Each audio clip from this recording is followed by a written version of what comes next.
اس کا اس دنیا میں کوئی نہ تھا، نہ ہی سسرال میں اور نہ ہی میکے میں۔ وہ اکیلی تھی، گود کا ایک بچہ ہی اس کی کل کائنات تھا۔ اس کے شوہر کا انتقال ہو چکا تھا۔ اس نے اپنے پیچھے ایک چھوٹے سے مکان کے علاوہ کوئی چیز نہیں چھوڑی۔ مکان بھی قیمتی نہ تھا۔ شوہر کے انتقال سے صرف 1 مہینہ پہلے اس کی گود ایک خوبصورت بچے سے بھری تھی۔ چنانچہ شوہر کی وفات کے بعد اس کی ساری توجہ اپنے ننھے بچے کی طرف مرکوز تھی۔ ماں کی تمام تر کوششیں صرف اس مقصد کے لیے وقف تھیں کہ کسی طرح اپنے بچے کو پڑھا لکھا کر بڑا آدمی بنائے۔ وقت کے ساتھ اس کا بچہ کچھ بڑا ہوا اور اسکول میں داخلہ لینے کے قابل ہو گیا۔ وہ دن اس کے لیے انتہائی خوشی کا دن تھا جب وہ اپنے بچے کو پہلی دفعہ اسکول لے کر گئی۔ دن گزرتے رہے اور ماں نہایت مستعدی کے ساتھ اپنے ننھے بچے کو اسکول پہنچاتی رہی۔ بالآخر وہ دن بھی آ گیا جب بیٹے نے پرائمری تعلیم مکمل کر کے سرٹیفکیٹ ماں کے ہاتھ پر لا کر رکھ دیا۔ ماں کو اس دن جو خوشی ہوئی اس کا اظہار زبان و بیان کے کسی بھی اسلوب میں ممکن نہیں۔ ایک وقت آیا کہ اس کا اکلوتا بیٹا کالج کی تعلیم سے بھی فارغ ہو چکا تھا۔ کالج کی ڈگری اس نے اپنے ملک کے دارالحکومت کے ایک مشہور کالج سے حاصل کی تھی۔ اتفاق سے وہ اسی شہر میں رہتا تھا۔ ایک غریب ماں کے لیے واقعی یہ بڑی خوشی کی بات تھی کہ اس کا بیٹا گریجویٹ ہو گیا۔ بیٹے کی خواہش تھی کہ وہ آگے بھی اپنا تعلیمی سلسلہ جاری رکھے۔ اس کے نمبر بھی ماشاءاللہ اتنے اچھے تھے کہ سرکاری طور پر اسے بیرون ملک تعلیم حاصل کرنے کی پیشکش کی جا چکی تھی۔ اس کی ماں بھی اپنے لخت جگر کو بیرون ملک اعلیٰ تعلیم کے لیے بھیجنے پر راضی ہو گئی۔ ہر ماں کی خواہش ہوتی ہے کہ اس کا بیٹا پڑھ لکھ کر بڑے سے بڑے عہدے پر فائز ہو۔ ایسی صورت میں اعلیٰ تعلیم ہی انسان کی زندگی کی معراج ٹھہرتی ہے۔ آخر وہ دن آ گیا جب بیٹے کی فلائٹ روانہ ہونی تھی۔ ٹیکسی دروازے پر کھڑی تھی۔ ڈرائیور ہارن بجا رہا تھا۔ ماں اپنے لخت جگر کو تیار کر کے دروازے سے باہر نکلی۔ ٹیکسی کا دروازہ بند ہوا اور پھر چند لمحے ہی گزرے تھے کہ ٹیکسی ماں کی آنکھوں سے اوجھل ہو کر ہوائی اڈے چلی گئی۔ ماں کو بیٹے کی جدائی سے بے حد صدمہ پہنچا۔ وہ گھر کے اندر گئی، بستر پر لیٹ گئی اور سسکیاں لے کر رونے لگی۔ بیٹا بیرون ملک پہنچ چکا تھا۔ اس زمانے میں ٹیلی فون اور انٹرنیٹ کی سہولتیں نہیں تھیں۔ دور پردیس میں بسنے والے لوگوں کے لیے اپنے وطن یا گھر سے رابطے کی فقط ایک ہی سہولت تھی، یعنی ڈاک۔ ماں کو پڑھنا لکھنا نہیں آتا تھا۔ وہ پڑوسیوں کی منت سماجت کر کے بیٹے کے نام خط لکھواتی، بیٹے کا جواب آتا تو پڑوسیوں ہی سے پڑھواتی۔ وقت بھی اڑان بھر کر کتنی تیزی سے گزر جاتا ہے۔ دن سے ہفتہ، ہفتے سے مہینہ، مہینے سے سال، زندگی کے لیل و نہار لمبے لمبے ڈگ بھر کر اسی طرح گزرتے چلے گئے۔ ایک دن بیٹے کا خط پڑوسی کے گھر آیا۔ اس میں بیٹے نے اپنی پی ایچ ڈی کی ڈگری کا تذکرہ کیا تھا۔ ماں نے جب یہ خبر سنی کہ بیٹا پی ایچ ڈی کی ڈگری حاصل کر چکا ہے تو اس کی خوشی کا کیا پوچھنا۔ دروازے پر دستک ہوئی۔ ماں گہری نیند سو رہی تھی۔ برسوں بعد اسے آج اچھی طرح نیند آئی تھی۔ دستک کی ہلکی ہلکی آواز اس کے کانوں تک نہیں پہنچ پائی۔ اس نے پہلے کی نسبت زور سے دستک دی، جسے سن کر اچانک ماں کی آنکھ کھلی اور وہ بے تابی سے دوڑتی ہوئی دروازے پر پہنچی۔ دروازہ کھلا تو سامنے ایک نہایت خوبرو نوجوان انگریزی لباس میں ملبوس کھڑا تھا۔ ماں نے یکدم بیٹے کو سینے سے لگا لیا۔ پھر کیا تھا، بیٹا بھی آنسو بہا رہا تھا اور ماں کے آنسو تو رکنے کا نام ہی نہیں لے رہے تھے۔ کچھ ہی دیر بعد ماں بیٹا گھر میں بیٹھے 6 برس کی لمبی جدائی اور پھر اس دوران رونما ہونے والے حالات و واقعات پر بے صبری سے باتیں کر رہے تھے۔ ماں اپنے بیٹے سے طرح طرح کے سوالات کر رہی تھی۔ بیٹا بھی بوڑھی ماں کو جدائی کے ماہ و سال کی سرگزشت سناتا رہا۔ اب حالات نے پلٹا کھایا۔ بیٹے کو مناسب نوکری مل گئی۔ اس کی ماہانہ آمدنی بھی کافی تھی۔ پڑھنے لکھنے کے بعد بیٹے کا مزاج اپنی بوڑھی ماں سے یکسر مختلف ہو چکا تھا۔ چند مہینے اسی ٹوٹی پھوٹی موروثی رہائش گاہ میں گزارنے کے بعد بیٹے نے ماں کی اجازت سے مکان فروخت کر دیا اور شہر کے ایک اچھے علاقے میں ایک خوبصورت بنگلہ خرید لیا۔ اس کے بعد ماں بیٹا اس بنگلے میں منتقل ہو گئے۔ ماں کو اب بیٹے کی شادی کی فکر تھی۔ دوران گفتگو اس نے ایک لڑکی کا نام لیا جو انتہائی خوش اخلاق، باکردار، خوش رنگ، خوش شکل، فرما بردار، اطاعت گزار اور خدمت گزار تھی۔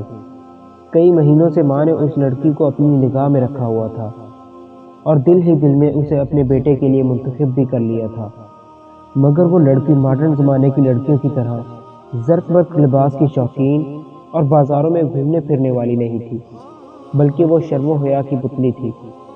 چنانچہ ماں نے بیٹے کے سامنے اپنی تمنا کا اظہار کر ہی دیا۔ بیٹا ماں کا انتخاب جان کر بے پرواہی سے بولا، چھوڑو بھی ماں، آخر شادی کی اتنی بھی کیا جلدی ہے، ابھی وقت ہے، کہیں نہ کہیں شادی ہو ہی جائے گی۔ وقت گزرتا گیا، ماں بیٹا ایک چھت کے نیچے زندگی بسر کر رہے تھے۔ ایک دن بیٹے نے ماں سے اپنی شادی کی خواہش کا اظہار کیا۔ اس نے ماں کو ہونے والی بیوی کے بارے میں بتلایا، جس کا اس نے خود انتخاب کیا تھا۔ یہ لڑکی ایک بڑے باپ اور نامور خاندان کی بیٹی تھی۔ چنانچہ شادی دھوم دھام سے ہوئی اور بنگلے میں حسن کی ملکہ جلوہ افروز ہو گئی۔ لڑکی بڑے باپ اور نامور خاندان کی ہونے کی وجہ سے اسی مزاج کی حامل تھی جو عام طور پر ایسے خاندان کی لڑکیوں کا ہوتا ہے: غرور، تکبر، دوسروں کو حقارت آمیز نگاہ سے دیکھنا۔ بیٹا جب بھی بوڑھی ماں سے اپنی بیوی کے بارے میں پوچھتا کہ بیوی کا اس کے ساتھ رویہ کیسا ہے، وہ میری عدم موجودگی میں تمہاری خدمت کرتی ہے یا نہیں، تو ماں کا صرف ایک ہی جواب ہوتا: اچھی بہو ہے بیٹا، میرے ساتھ عزت اور احترام سے پیش آتی ہے۔ ماں بیٹے سے بہو کے بارے میں یہ سب کچھ اس لیے کہتی تاکہ بیٹے کے جذبات کو ٹھیس نہ پہنچے اور گھر کا ماحول خراب نہ ہو۔ یہ سلسلہ چلتا رہا۔ بیٹا بھی اب ماں سے زیادہ دلچسپی نہیں لے رہا تھا۔ آفس سے آتا، بیوی سے بات چیت کرتا، کھا پی کر سو جاتا اور صبح ڈیوٹی پر روانہ ہو جاتا۔ یہی اس کا روزانہ کا معمول تھا۔ آہستہ آہستہ اس کے دل سے ماں کی محبت زائل ہوتی گئی۔ نوبت یہاں تک پہنچی کہ اسے رات دن میں کبھی ماں کا خیال بھی نہیں آتا تھا۔ ایک دن وہ آفس سے دوپہر ہی کو واپس آ گیا۔ اس دن بیوی کی سہیلیاں اس کے گھر ضیافت پر آنے والی تھیں۔ اس کی نگاہ ماں پر پڑی، جو باتھ روم میں اپنے کپڑے خود اپنے ناتواں ہاتھوں سے دھو رہی تھی۔ وہ باتھ روم کے دروازے پر کھڑا ہو گیا۔ ماں کپڑے صاف کرنے میں مشغول تھی۔ اس کی بیوی بھی اس کے پیچھے اپنی زلفیں لہرا رہی تھی۔ اس نے ماں سے مخاطب ہو کر کہا، میں تم سے یہ کہنے کے لیے آفس سے آیا ہوں کہ میری بیوی کی سہیلیاں گھر آنے والی ہیں۔ ہمارے گھر ان کی دعوت ہے، اس لیے تم میری بیوی کی شان و شوکت کا خیال رکھتے ہوئے آج کوئی اچھا لباس پہن کر ان کا استقبال کرنا، اور ہاں، حال میں ان کے ساتھ بیٹھنے کی کوشش نہ کرنا۔ یہ میری اور میری بیوی کی عزت کا سوال ہے۔ ماں کے صبر کا پیمانہ لبریز ہو چکا تھا۔ اسے اپنے کانوں پر یقین نہیں آ رہا تھا کہ آج اسے اپنے اسی بیٹے سے کیا کچھ سننے کو مل رہا ہے، جس کی تعلیم و تربیت میں نہ جانے اس نے کتنا خون پسینہ بہایا تھا۔ اس نے اپنے چند کپڑے پلاسٹک کی ایک تھیلی میں رکھے اور گھر سے باہر نکل گئی۔ بنگلے پر الوداعی نظر ڈالی، اس کے آنسو ٹپک پڑے۔ پھر اس کے دل سے آہیں اور زبان سے یہ جملہ نکلا، اللہ تجھے معاف کرے بیٹا، اللہ کی قسم میں نے تیرے اور تیری بیوی کے لیے ہمیشہ بھلائی کا کام کیا ہے۔ اللہ کی قسم مجھے یاد نہیں کہ میں نے تیری بیوی کو کبھی کسی قسم کی کوئی تکلیف دی ہو۔ اللہ تم سب کو معاف فرمائے بیٹا۔ اور پھر وہ کسی نامعلوم منزل کی طرف چل پڑی۔ کئی مہینے بیت گئے۔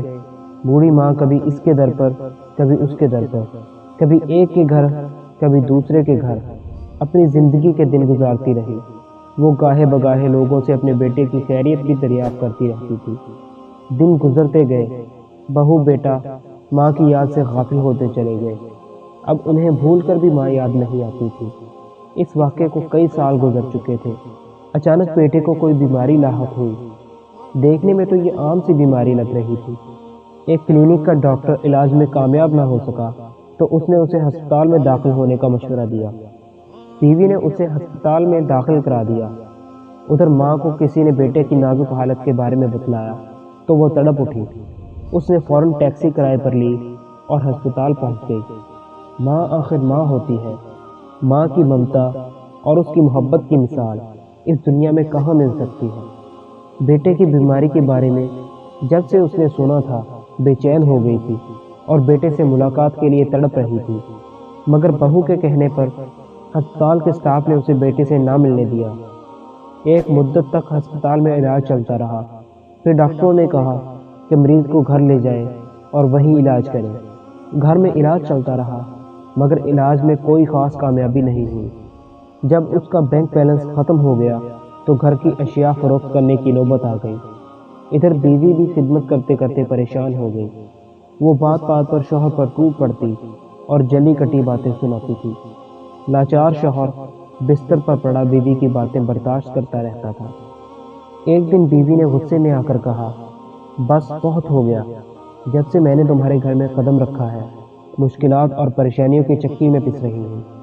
کچھ دنوں تک تمہاری ماں کو جھیلتی رہی، اب تمہاری بیماری جھیل رہی ہوں۔ اب میرا اور تمہارا ساتھ نہیں نبھ سکتا، مجھے طلاق چاہیے۔ تم نے سنا نہیں کہ میں کیا کہہ رہی ہوں؟ مجھے طلاق چاہیے، آج اور ابھی طلاق چاہیے۔